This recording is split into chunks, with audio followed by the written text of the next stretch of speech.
ठाकुर जी के रूठने के कुछ मुख्य कारण हैं। उनमें सबसे पहला कारण है कि ठाकुर जी के किसी भी भक्त का आप अपमान मत करो, अपराध मत करो। यदि आपने अपमान कर दिया तो ठाकुर जी रूठ जाएंगे।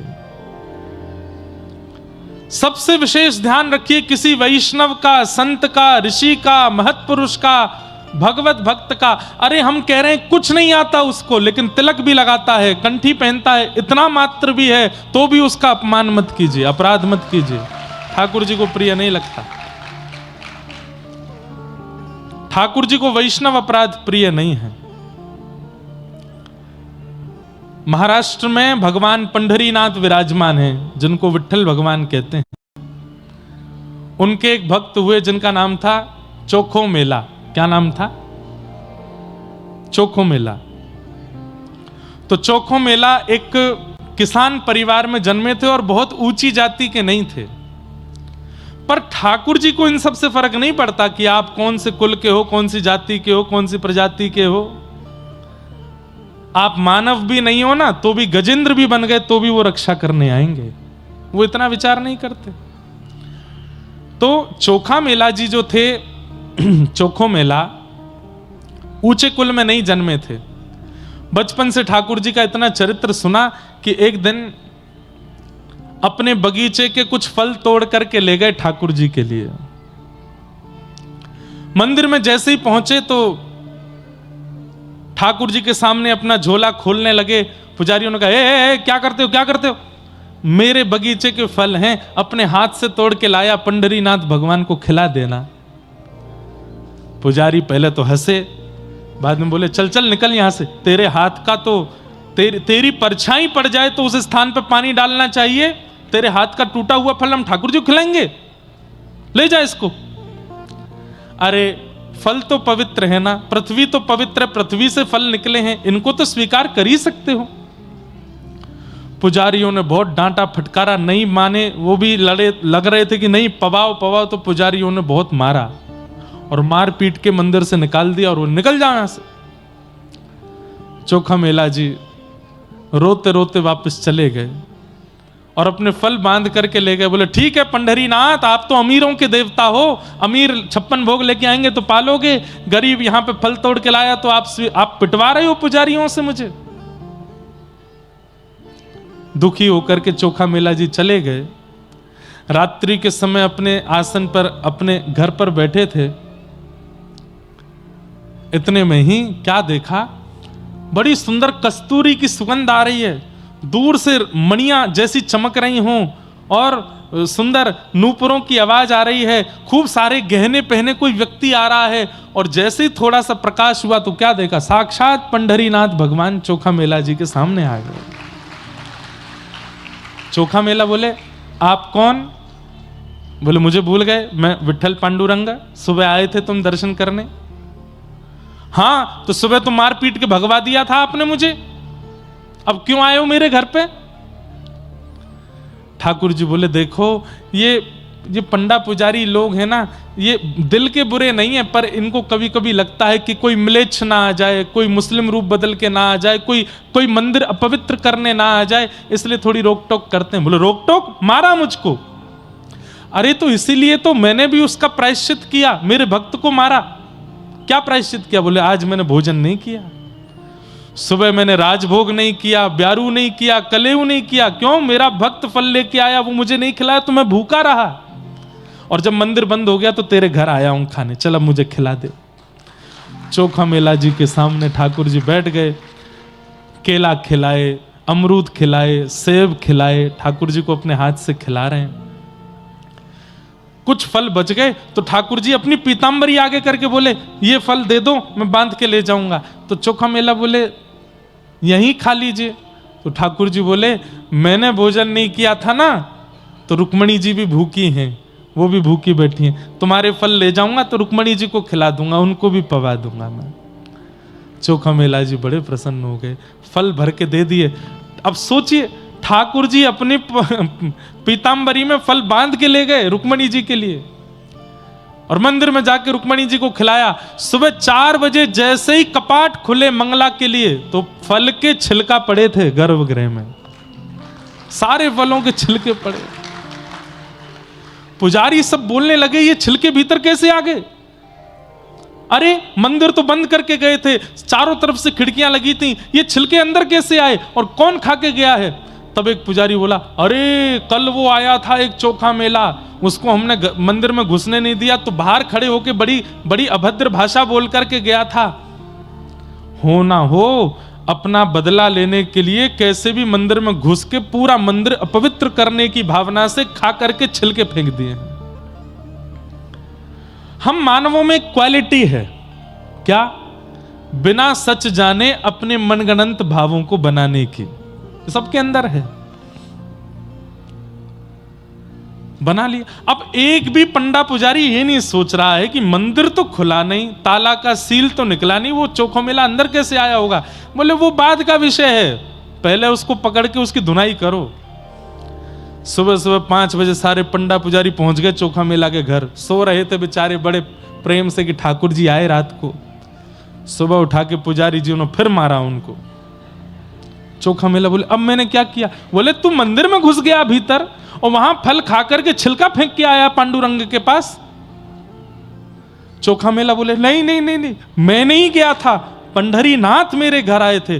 बोले और मारो इसको, ये बताना चाहता है कि पंढरीनाथ इसके बड़े हैं, इससे भी ये पंढरीनाथ से भी बड़ा, इसके घर आएंगे। अरे हम लोगों को 25-25 30-30 साल सेवा करते हो गए, हमारे तो स्वप्न में भी नहीं आए, तेरे घर आ गए वो। अरे मैं सच बोल रहा हूं, मैं ये हमको नीचा दिखाने के लिए ये सब बातें बोल रहा है, और मारो इसको। इतना मारा। चोखा मेला वहीं बैठे बैठे रोते रोते बोले जय हो पंढरीनाथ, तेरी लीला बड़ी अद्भुत, मैं तो कुछ कर ही नहीं रहा हूं, जबरदस्ती पिटवा रहे हो मुझे। लौट करके पंडा पुजारी सब अपना हाथ अब बढ़िया लगा, बढ़िया बदला लेके आए, उसी ने किया था ये सब। लौट करके जब पुजारी आए तो क्या देखा? मंदिर का मुख्य द्वार बंद, भीतर की किवाड़ बंद, सारी खिड़कियां बंद, सब बंद है। खोलने का प्रयास किया, नहीं खुला। खूब जोर लगाया, हजारों की हजार पंडा पुजारी जोर लगा रहे हैं, लेकिन मंदिर नहीं खुल रहा है। सब प्रयास कर लिए, शाम हो गई, मंदिर जब नहीं खुला तो सब पुजारी समझ गए हमसे कोई अपराध हुआ। घुटने के बल बैठ करके सब कान पकड़ के क्षमा मांग रहे हैं। बोले पंढरीनाथ हमने किया क्या, बताओ तो। ठाकुर जी बोले अब जब तक पृथ्वी प्रलयकालीन समुद्र में नहीं डूब जाएगी तब तक मेरा पंढरीनाथ मंदिर बंद रहेगा। क्यों? क्योंकि तुम सबने मिलकर एक मेरे परम वैष्णव भक्त का अपमान किया, अब मैं किसी को दर्शन नहीं दूंगा। सबने खूब प्रयास किए, 2-3 दिन तक ठाकुर जी ने मंदिर नहीं खोला, अंदर से बंद कर लिया। तब पुजारियों ने कहा प्रायश्चित बताइए कि हम क्या करें। ठाकुर जी बोले मेरी सोने की पालकी है, उसको लेकर के जाओ और चोखो मेला को बैठा के नाचते गाते हुए उसको यहां लेके आओ, तब मंदिर खुलेगा। कितना प्रेम करते हैं ठाकुर जी अपने वैष्णवों से, अपने भक्तों से। अरे आप गलती से एक तिलक लगा देते हैं ना, ठाकुर जी के नेत्र सजल हो जाते हैं। अरे ये तो मेरा है गयो, ये तो मौसम प्रेम करे। अरे पति को जैसा श्रृंगार प्रिय लगता है, पत्नी वैसी साड़ी पहन ले या वो प्रिय श्रृंगार कर ले, पति खुश हो जाता है। पत्नी को जैसे अपने बच्चे पसंद हैं वैसे मार्क्स बच्चे लेकर के आ जाएं, वैसी पढ़ाई करके दिखा दें तो मां को प्रसन्नता हो जाती है। ठाकुर जी को वैष्णव भेष, वैष्णव भाव, एकादशी निष्ठा आदि आदि ये सब प्रिय हैं। जब हम एक भी धारण कर लेते हैं ना, ठाकुर जी इतने प्रसन्न हो जाते हैं। और फिर उसको कोई पीड़ा देता है तो ठाकुर जी बहुत पीड़ित हो जाते हैं। इसलिए हमारी प्रार्थना, कभी किसी वैष्णव का अपमान मत कीजिएगा, ठाकुर जी रूठ जाएंगे। दूसरा, कभी किसी धाम का अपमान मत कीजिएगा। जगन्नाथपुरी गए, वृंदावन गए, द्वारिका गए, किसी ने पूछा कैसा लगा? अरे बहुत भीड़ थी वहां तो, अरे महाराज इतनी कोहनी पड़ी, कोई व्यवस्था नहीं है, इतनी गंदगी, ये था वो था। ठाकुर जी बोलते हैं मैंने बुलाया तो नहीं था, क्यों आए? मेरा धाम, मेरा तीर्थ मुझे प्रिय लगता है, तुम क्यों उसका अपमान कर रहे हो? ठाकुर जी के धाम का अपमान नहीं, वैष्णव का अपमान नहीं। ब्राह्मणों का अपमान नहीं, संतों का अपमान नहीं। इस पूरे में आपको ठाकुर जी का नाम नहीं, ठाकुर जी के बारे में अगर दो बात आप गलत बोल दोगे ना, उनको बुरा नहीं लगेगा, पर उनके जनों के बारे में कुछ मत बोलो, ठाकुर जी को वो सहन नहीं होता। इसलिए वैष्णव अपराध लग गया है आपको, इसका प्रमाण क्या है? कथा में नींद आना कथा में मन ना लगना, सत्संग में, परिक्रमा में, धाम जाने में, प्रसाद में स्वाद ना आना, नीरस लगना, भक्ति की संबंधी वस्तुओं में नीरसता का आना, ये इस बात का प्रमाण है कि ठाकुर जी आपसे रूठ गए हैं। आप जो काम करते हो वो काम बन नहीं पाता, इसका मतलब ये नहीं ठाकुर जी रूठ गए ना, अभी भाग्य में नहीं है, जब होगा तो हो जाएगा। आप चलते चलते गिर गए तो इसका मतलब ये नहीं ठाकुर जी रूठ गए हैं। आपने कोई बहुत सुंदर व्यवस्था की और वो कार्य ठप हो गया, इसका मतलब ये नहीं ठाकुर जी रूठ गए। हम लोग कह देते हैं दुकान खोली चली नहीं, अरे भगवान नाराज बैठे हैं मुझसे तो पता नहीं किस बात, ना ठाकुर जी नाराज नहीं, अभी आपका भाग्य नहीं है। ठाकुर जी नाराज हैं, इस बात का प्रमाण क्या है कि महाप्रभु जगन्नाथ सामने खड़े हैं लेकिन आपको दर्शन करने में आनंद नहीं आ रहा, तो समझो ठाकुर जी रूठे हैं। कथा चल रही है और आप कथा में बैठ करके बस ये सोच रहे कब पूरी होगी, कब जाऊं, मन नहीं लग रहा है, समझो ठाकुर जी रूठ गए। आप प्रसाद पा रहे हैं और प्रसाद में लग रहा है इसमें तो नमक ही नहीं है, इसमें तो नींबू ही नहीं डाला, ठाकुर जी को ऐसे ही भोग लगा दिया, समझो ठाकुर जी रूठ गए हैं। किसी संत महापुरुष को देख करके लगे इनमें ज्यादा प्रभाव नहीं है, वो वाले महाराज जी ज्यादा अच्छे हैं, समझो ठाकुर जी रूठ गए हैं। तिलक लगाने में लगे छोटा ही लगा दीजिए, इतना बड़ा पूरा माथा भरने इतने लगा दो, समझो ठाकुर जी रूठ गए हैं। घर पे पंडित जी पूजा कराने के लिए आए, पंडित जी 5 मिनट में करा दो, कितनी देर की पूजा है, 25-30 मिनट लगेगा, नहीं 5 मिनट में जल्दी जल्दी वाला करा दो, समझो ठाकुर जी रूठ गए हैं। भगवत क्रियाओं में मन ना लगना, रुचि ना लगना, आनंद का संवर्धन ना होना, इस बात का प्रमाण है कि ठाकुर जी आपसे रूठ चुके हैं। इसलिए ये सब रूठ जाएं कोई बात नहीं, वो नहीं रूठना चाहिए। अपनी क्रिया, अपनी व्यवस्था, अपना स्वभाव, अपना नियम ऐसा निर्माण करो कि वो आपसे कभी ना रूठें। इसलिए आप लोग ध्यान से सुनो, अन्यस्य दोष गुण चिंतन माशु मुक्त्वा, आपका भजन, आपका साधन, आपका नियम आपको लग रहा है, इसका एक प्रमाण यह भी है कि किसी के लाख दोष बताने पर भी आपको उसमें दोष नहीं दिखता। लाख दोष बता दिए, अरे ये तो ऐसा है, ये तो वैसा है, ये तो ये है, समाज के लोग कुछ भी कह गए, लेकिन वो व्यक्ति जब आपके सामने आया तो आपने उसमें एक भी दोष नहीं देखा। इसका मतलब क्या है? आपका भजन, आपका साधन, आपका नियम इतना पवित्र हो चुका है कि वो जिसको दिखाता है उसको पवित्र ही दिखाता है। अरे वो रावण है जिसके सामने लोकाभिरामम रणरंग धीरम राजीव नेत्रम रघुवंशनाथम साक्षात राघव खड़े हो जाते हैं, तो रावण राम में भी दोष देख लेता है। राम जी में कोई दोष देख सकता है? श्रीमद् वल्लभाचार्य जी महाराज कहते हैं, अधरम मधुरम वदनम मधुरम हसितम मधुरम चलितम मधुरम वेणुर मधुरो रेणुर मधुरो मधुराधिपते रखिलम मधुरम। इतने मधुर हैं ठाकुर जी कि वल्लभाचार्य जी कहते हैं कि अमधुर शब्द है ही नहीं ठाकुर जी के जीवन में, इतने मधुर हैं। लेकिन वे ही जब कंस के सामने जाते हैं तो श्रीमद् भागवत कहती हैं, मल्लानाम मशनिर्णिनाम नरवर स्त्रीणाम स्मरो मूर्तिनाम गोपानाम स्वजनो सताम छितुभुजाम शास्त्रा सुपुत्रो शिशु मृत्युर्भोजपतिर्विराट विदुषाम तत्वं परम योगिनाम वृष्णीनाम परदेवतेत विदितो रंगम गतः साग्रज। मृत्युर्भोजपतिर्विराट विदुषाम, अत्यंत कोमल और आकर्षक श्री कृष्ण वे जब कंस के सामने जाते हैं तो कंस थर थर कांपता है। क्यों?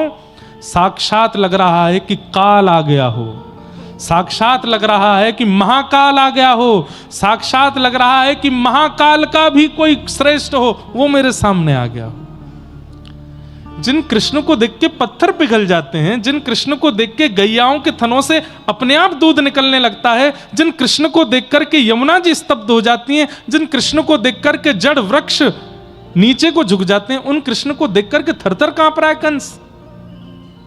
इसका मतलब क्या है? पापी व्यक्ति, महाघनघोर संसारी व्यक्ति वही है जिसके सामने अत्यंत गुणवान भी आ जाए तो उसमें भी दोष देखे, और गुणवान वही है जो अत्यंत दोषयुक्त व्यक्ति में भी गुण देखे। सीधी बात, बहुत लंबी चौड़ी बात ना कह के कह दूं, ठाकुर जी का स्वभाव क्या है, देव का स्वभाव क्या है, लाख अवगुण वाले व्यक्ति में भी गुण देख ले वो देव है। और दैत्य का स्वभाव क्या है, अत्यंत गुणवान व्यक्ति में भी अवगुण देख ले, ये दैत्य का स्वभाव है। हम लोगों का स्वभाव कैसा है? कथा सुनकर के जब जाते हैं तो श्रोताजन बात करते जाते हैं, कथा तो बढ़िया थी, बढ़िया कथा थी। तो दूसरी माता जी कहता बढ़िया थी, भजन तो गाए ही नहीं, 2 घंटा बैठे रहे हम, कुछ सुनाया ही नहीं। तीसरी कहेगी नहीं भजन तो नहीं गाए पर कथा तो ठीक ही कर रहे थे। तीसरी बोली नहीं नहीं, उनसे ज्यादा बढ़िया वो वाले व्यास जी थे, वो चुटकुल्ला भी बोलते थे बीच कथा में, हंसी आती थी। दोष जल्दी दिखता है हमको, गुण दर्शन करो, सब में गुण दर्शन। तो अन्यस्य दोष गुण चिंतनमाशु मुक्त्वा, उसके बाद अंतिम लक्षण, 5वां लक्षण बताया, सेवा कथा रसमहो नितराम पिबत्वम। फिर कथा रस का पान करोगे तब कथा चित्त में विराजेगी, समझ आवेगी, आपका उद्धार करने वाली होगी। यह ज्ञान उपदेश प्रदान किया है किसने? श्री गोकर्ण जी महाराज अपने पिताजी से कह रहे हैं, इस कथा रस को पीते रहो। बोले कितना पिए? बोले पीते ही रहो, नितराम पिबत्वम,